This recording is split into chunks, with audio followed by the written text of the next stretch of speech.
Well, hello, my lovelies. It's Janet Perez again with the Painted Saguaro coming to you with Paint Couture Paints to show you how to create a whole bunch of different techniques. You can use one or all of them, but I wanted to show you how to use texture, iFlex trim, decoupage, Crackle, lime wash, and even a tone-on-tone ghost stencil. So stick around and watch me work. First off, I painted this piece with a primer. It's the Premium Plus 2-in-1 primer. And then I grabbed myself the 4147 iFlex trim molding. This stuff is the coolest stuff ever, you guys. If you've never tried it, what are you waiting for? I'm telling you, all you need is a heat gun or a hair dryer and a roll of this stuff, and you are going to town. This is revolutionary, folks.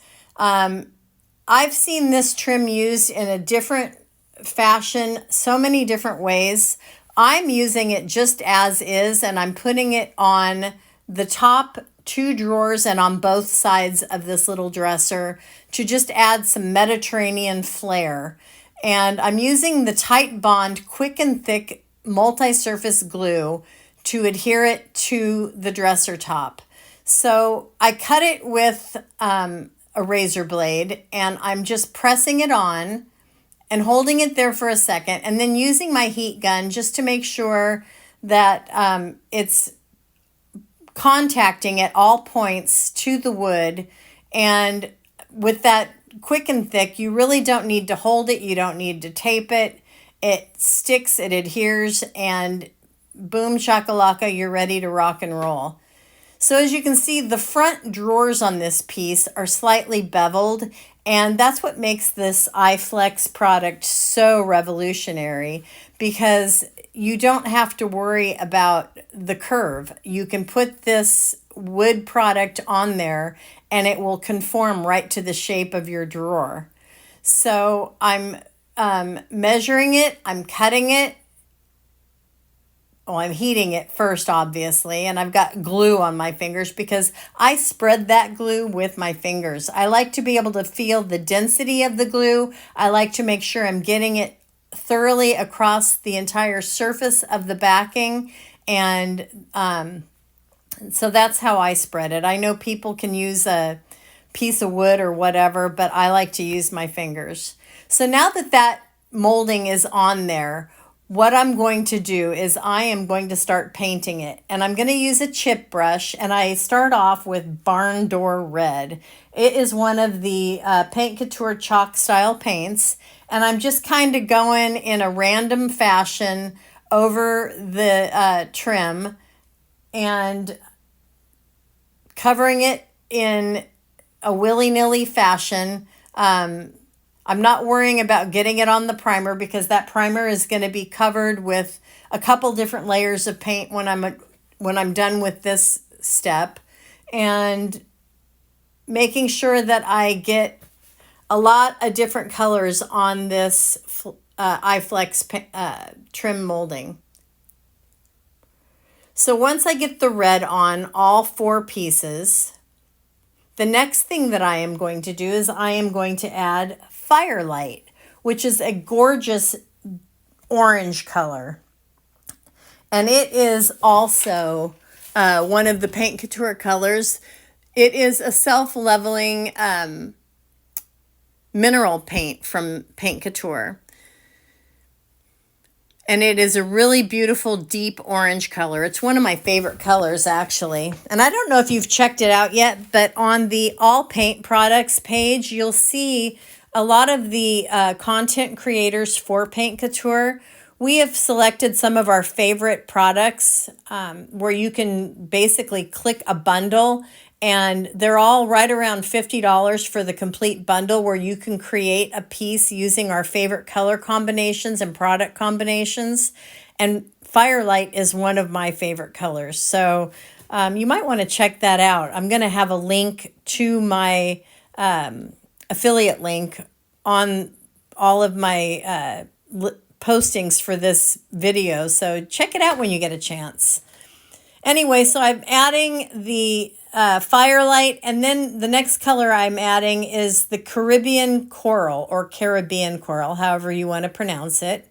And it is very similar in color to Firelight, but I like it because it's slightly more peachy pink, and it just adds a nice variation to the Firelight.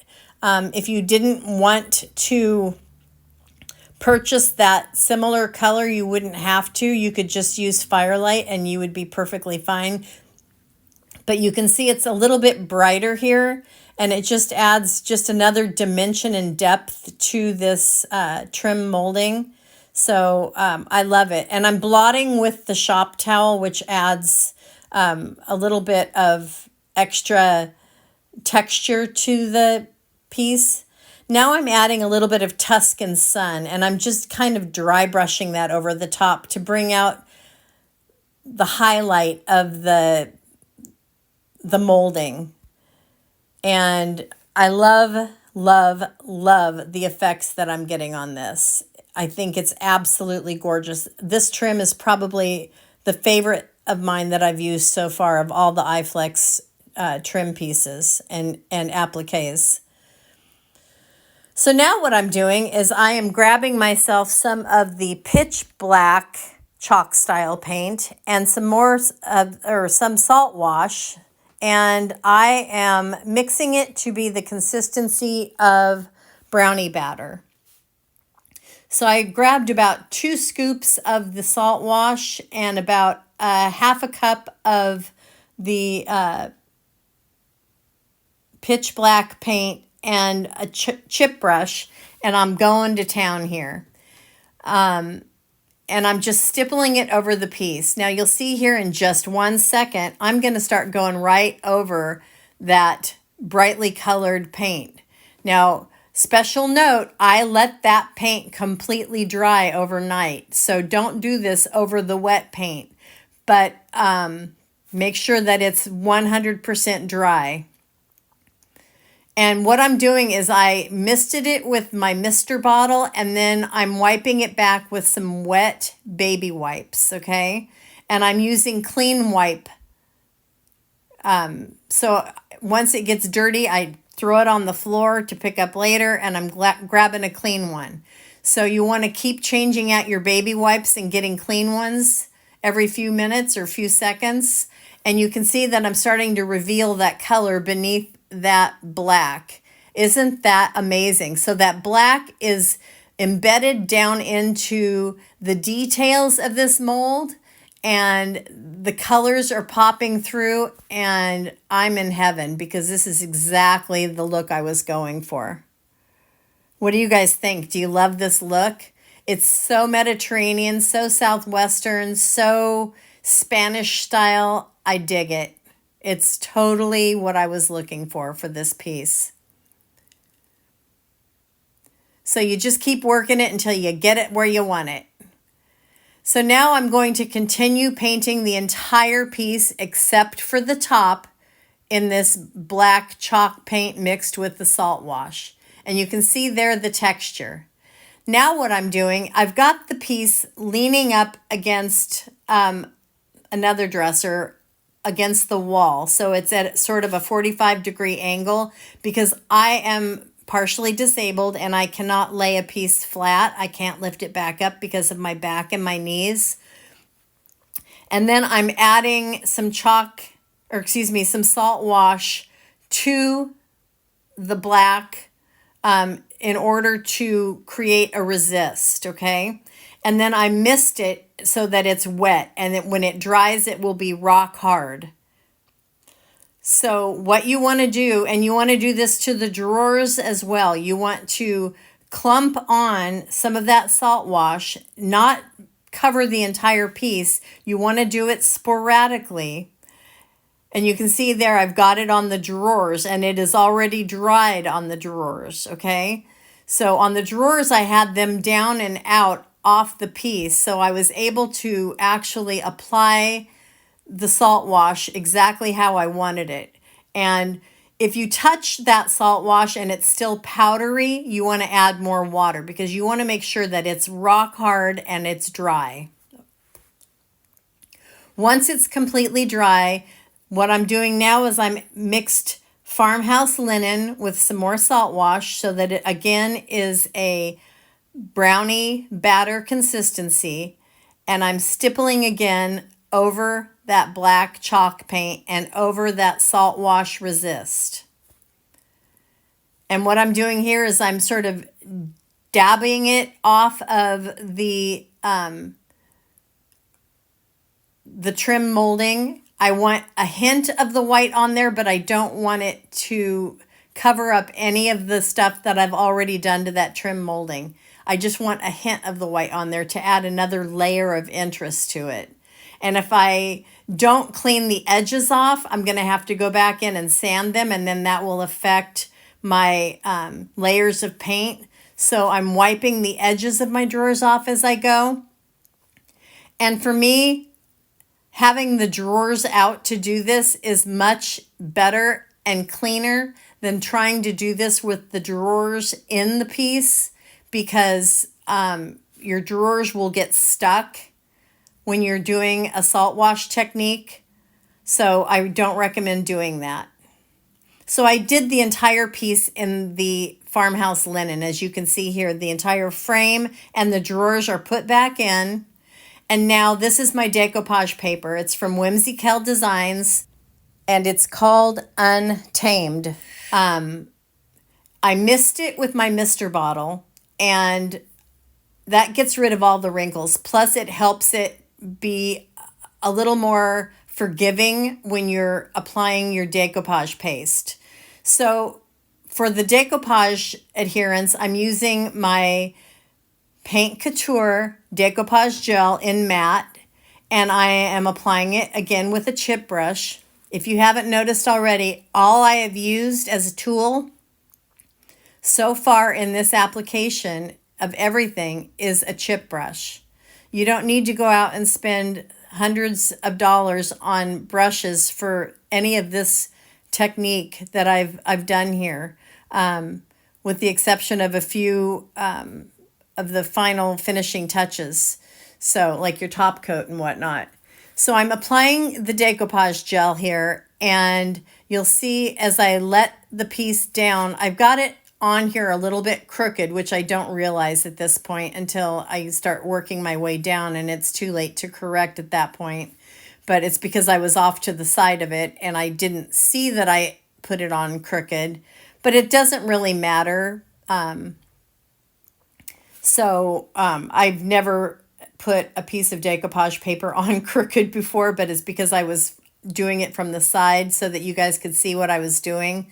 And it's not a big deal. I can trim that edge off after I get the decoupage paper on.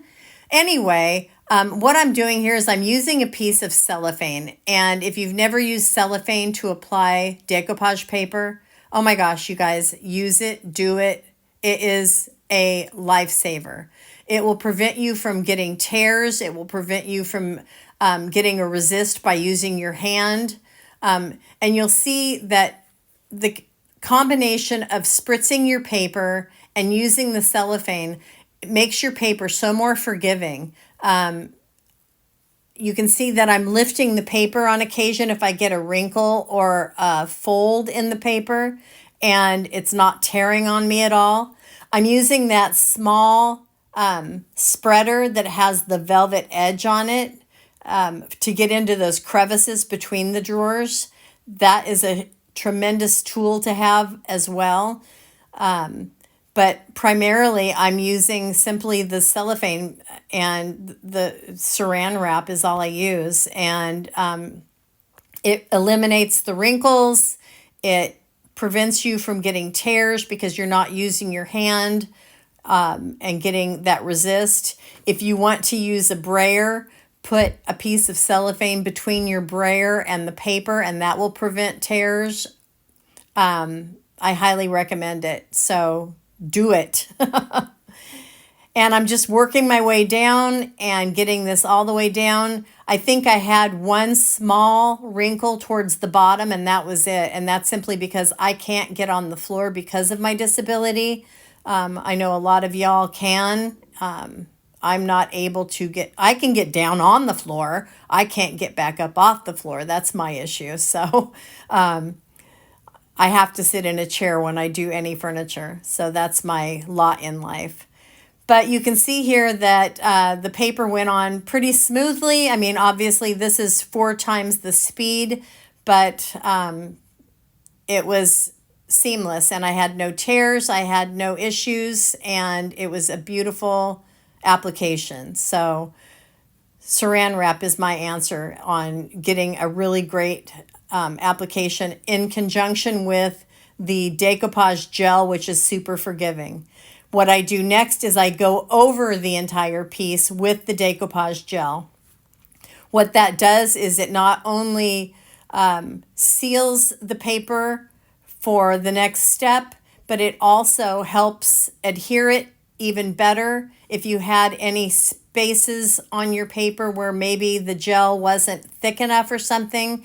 And it also helps it wet as it dries to prevent any additional wrinkles from coming, and it helps eliminate any existing wrinkles.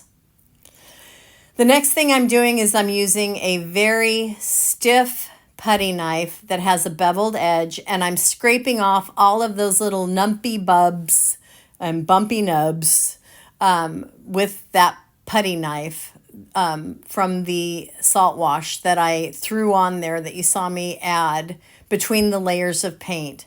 What this does is it allows the pitch black paint to peek through the Farmhouse linen white, and you'll see it start to reveal itself here in just a second. The piece will have a lot of texture, and I'll show you in a second that I use my orbital sander as the next step, but you probably don't want to do that if this is the first time you've ever used a resist.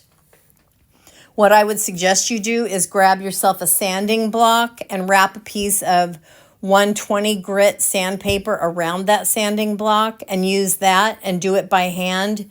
I've done a lot of pieces like this, so I know exactly when to start and where to start and when to stop.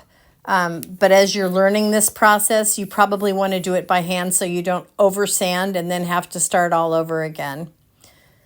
So here I'm using my orbital sander with some 120 grit sandpaper and just kind of knocking off the rest of that roughness off of here so that it's smooth to the touch. Because even though you want texture, you don't want a rough feeling piece. You still want to be able to run your hand over it and have it feel smooth. And now I'm misting it with the misting bottle and wiping it down because there's still going to be some residual of the white salt wash, and you want to wash that away so that that black really reveals itself. And there you can see it. And I'm going to show you, there's the front that you can see it on, and it's gorgeous, absolutely beautiful. You can see too that I painted over to the edges of the drawers. That's something I didn't show in this because it would have made the video way too long. It's already a long one, but we're on to the next step here. So this is the Crackle. This is the first step. The best secrets that I can share with you on success of applying the Paint Couture Crackle or any Crackle is, number one, apply it in one direction. Don't overwork it. And with the Paint Couture Crackle, it's super, super easy to use. If you want big cracks, the thicker you apply it, the bigger the crack you're going to get. The thinner you apply it, the finer the crack you're going to get. I know some Crackle companies make it so that you have to buy different formulas in order to get fine Crackle or normal size Crackle. That's not the way we work with Paint Couture. You can achieve various Crackle, and I like the various Crackle. It looks much more authentic and natural when you have various sizes of Crackle in your finish. So just again, one direction, don't overwork it, and then once it's applied, do not touch it. That's the 3 things that I can tell you that are the most important. After it's dried, it says 30 minutes to an hour, but I like to wait a minimum of an hour. Grab your step 2, which is really thick. It's like the thickness of molasses, and apply that over the step 1. And here I am using a synthetic brush, and I'm applying it. I mean, you can't help but apply this in a thick fashion because it is such a thick product. And you will probably use 2/3 more of this than you do of the step 1, just simply because the consistency of it. So I always have more step 1 than I have of step 2 when I'm done with a product. Once you get that all done and it's crackled, I let it sit typically overnight. I get my cracks and they're exactly the way I want them. I make my own glaze, or you can buy, Paint Couture has a variety of different glazes, but I like to make my own. So I buy the clear glaze and then I mix my own colors, and I prefer using Espresso, which is a really beautiful dark brown. Here I'm mixing about 2 tablespoons of espresso with about maybe a 1/4 cup of the clear glaze and about a teaspoon of water just to extend it a little bit. And I'm putting that on again with a chippy brush. And I don't like to let it sit too long on this because I don't want to darken the image. I just want to get that glaze into the cracks. The longer you let your glaze set, the darker it will get.